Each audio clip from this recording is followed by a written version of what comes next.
As eliminatórias deram uma paradinha agora nesse mês de abril, maio, junho. Vai ter ainda a Copa América, vai ter também as Olimpíadas. Setembro volta, mas nesse último mês de março o Brasil entrou em campo 2 vezes, uma em casa contra o Uruguai, outra lá em Assunção contra o Paraguai, para jogar mal e fazer vexame de novo.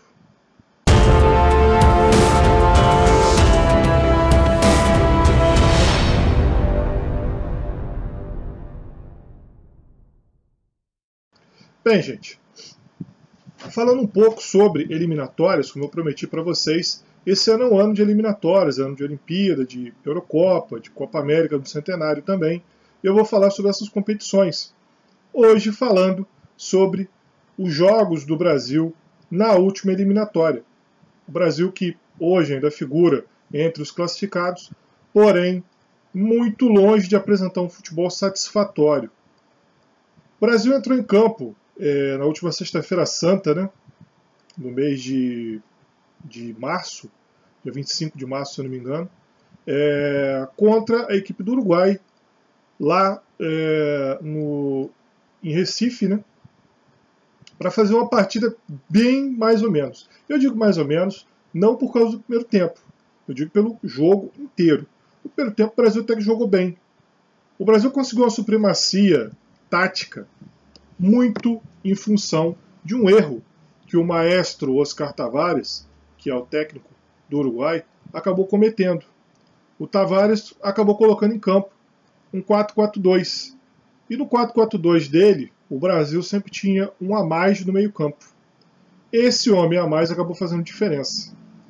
Vou mostrar para vocês, no modelo tático, como isso funcionou defensivo e ofensivamente. Aqui mostrando a prancheta para vocês, o Dunga armou sua equipe, né, a seleção brasileira, da seguinte maneira.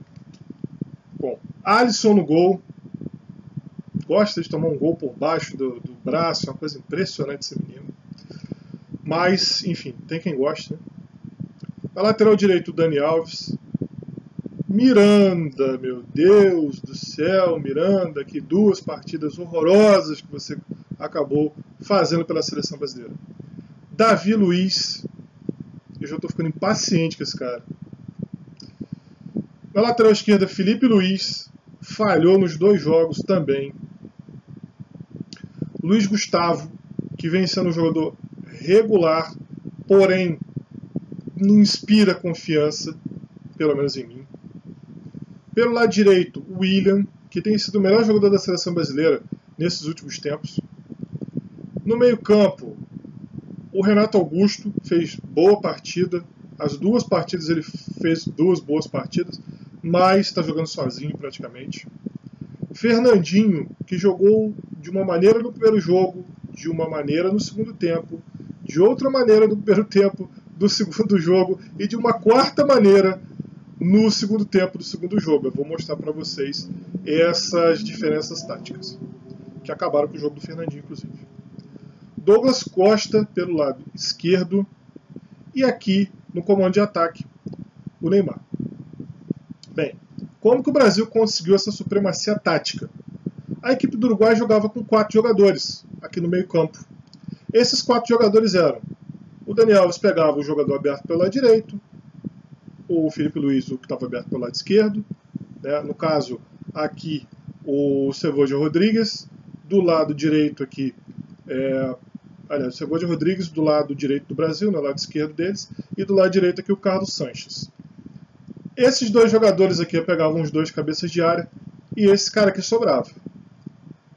Então, todas as vezes que o Brasil teve a bola contra no primeiro tempo, o Brasil tinha sempre uma sobra. Essa sobra à frente da zaga era exatamente o Luiz Gustavo. Ele fazia a cobertura dos 2 lados. E mesmo assim o Brasil teve falhas, mas não falhas nessa região, nem nessa. O Brasil teve falhas aqui no miolo de zaga e entre os seus laterais, que é uma coisa recorrente através dos anos. Uma vantagem também que o Brasil teve foi na hora do ataque. Todas as vezes que o Brasil ia para o ataque, o Brasil chegava com o Fernandinho dentro da área. O Fernandinho fez uma função praticamente igual ao que o Elias faz na equipe. do Corinthians.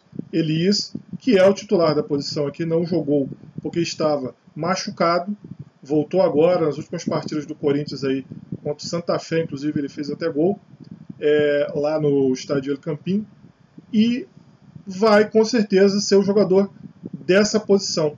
Porém, o Fernandinho, tecnicamente, ele não é um jogador dos mais dotados.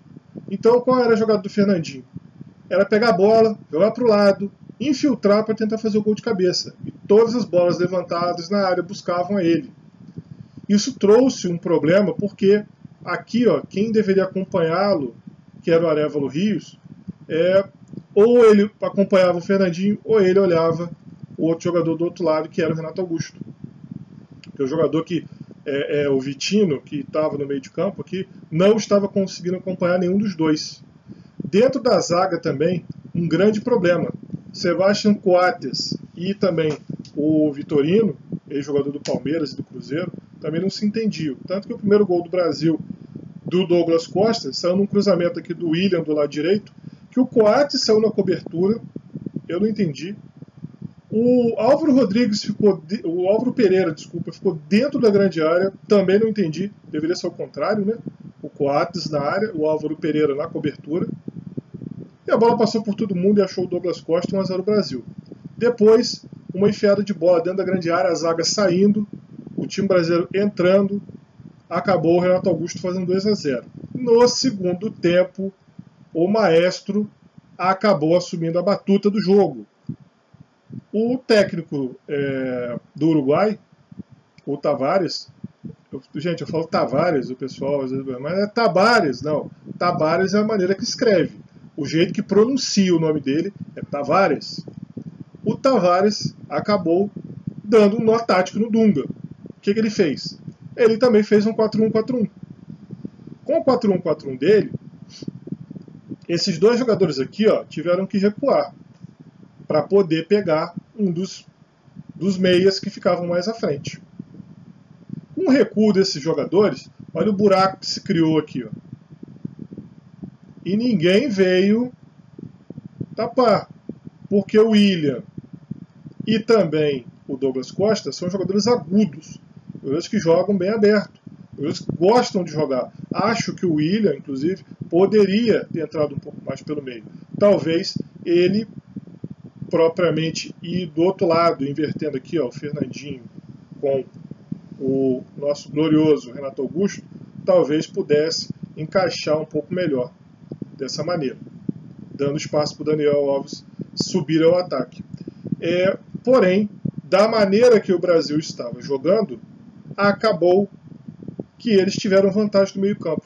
E olha, só não ganharam a partida porque realmente o destino não quis. Porque chance eles tiveram. O Suárez empatou numa falha do Davi Luiz, falha grosseira do Davi Luiz, mais uma dentro do jogo, né? Aliás, desculpa, o Suárez fez o gol do empate no segundo tempo na falha do Davi Luiz. No primeiro tempo ainda, o time do Uruguai fez o gol com o Edinson Cavani. E a falha ali já foi do Felipe Luiz, né? Os dois ali do lado esquerdo, tanto o Davi quanto o Felipe, não se entendem. O Davi ficou olhando para o tempo, o Felipe Luiz acabou deixando o centroavante do Paris Saint-Germain passar à sua frente, o Cavani, e ele fez o gol. E no segundo tempo, o Suárez acabou empatando a partida. No jogo rapidinho falando do jogo contra o Paraguai, o Brasil já deu uma modificada. O que o Brasil fez?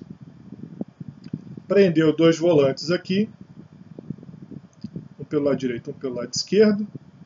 O Neymar, que não estava afim de jogar, levou um cartão para não jogar e poder jogar o clássico contra o Real Madrid, que acabou perdendo, inclusive, bem feito, né? Perdeu, bem feito, por ter perdido o jogo, porque o Neymar também, sincero e honestamente, eu não sei o que está acontecendo com ele. Eu tenho até uma tese, que o problema do Neymar é o Dunga, mas não posso afirmar. Mas não vem jogando, não vem se aplicando, então, para mim, não está fazendo muita falta. Vou criar polêmica de novo. No jogo contra o Paraguai, o Dunga já armou de uma maneira um pouquinho mais defensiva. Com dois volantes, Luiz Gustavo e o Fernandinho, o Renato aqui mais à frente, Douglas e o William pelos lados, e o Ricardo Oliveira lá no comando de ataque. O Paraguai fez 2-0 com duas falhas aqui, ó, pelo outro lado aqui, ó, entre o Felipe Luiz e o Davi Luiz de novo. Aliás, o Davi Luiz não jogou, mas entre o Gil e o Felipe Luiz.